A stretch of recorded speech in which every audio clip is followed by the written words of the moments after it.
بسم اللہ الرحمن الرحیم۔ آج لیبرس ڈے ہے اور انٹرنیشنل لیول پہ مزدوروں کے لیے آواز اٹھائی جا رہی ہے۔ اس حوالے سے پیر کامل صلی اللہ علیہ وسلم کے کچھ ارشادات ہیں جو ہمیں اپنی زندگی میں ہمیشہ مد نظر رکھنے چاہیے۔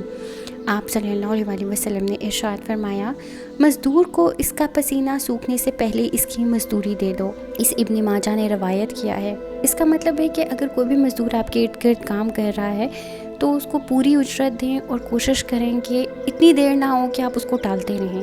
آپ صلی اللہ علیہ وسلم نے ایک اور جگہ ارشاد فرمایا کہ میں قیامت میں اس شخص کے مد مقابل ہوں گا جو مزدور سے کام پورا لے اور اس کی مزدوری نہ دے۔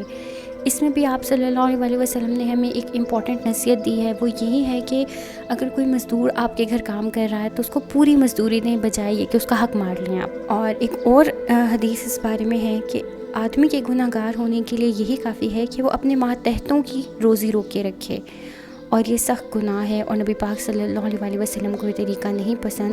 ایک اور حدیث ہے جس کا مفہوم کچھ اس طرح ہے کہ ایک آدمی نے نبی پاک صلی اللہ علیہ وسلم سے پوچھا کہ میں اپنے جو مزدور ہے یا اپنے سرونٹ کو کتنی دفعہ دن میں معاف کروں، تو آپ صلی اللہ علیہ وسلم نے جواب دیا کہ 70 ٹائمز اے ڈے، مطلب ایک دن میں آپ 70 دفعہ اس کی خطاؤں کو معاف کریں۔ تو یہ ہمارے نبی پاک صلی اللہ علیہ وسلم کا طریقہ تھا اور طرز عمل تھا لوگوں کے ساتھ ڈیل کرنے کا، اسپیشلی ان لوگوں کے ساتھ ڈیل کرنے کا جو آپ کے ماتحت ہوں۔ آپ ان پہ ایزیلی ایگریشن اپنا شو کر سکتے ہیں، اپنی فرسٹریشن پہ نکال سکتے ہیں، لیکن اس معاملے میں ہمیں نبی پاک صلی اللہ علیہ وسلم نے بہت ویجیلنٹ رہنے کے بارے میں حکم دیا ہے۔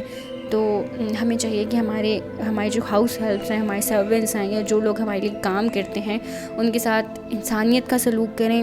ہر لحاظ سے اس چیز کو اپنے ذہن میں رکھیں کہ وہ بھی اللہ کے بندے ہیں اور ہم بھی اللہ کے بندے ہیں، اور ان کی عزت نفس کا اور ان کی ویجز کا بہت زیادہ خیال رکھیں۔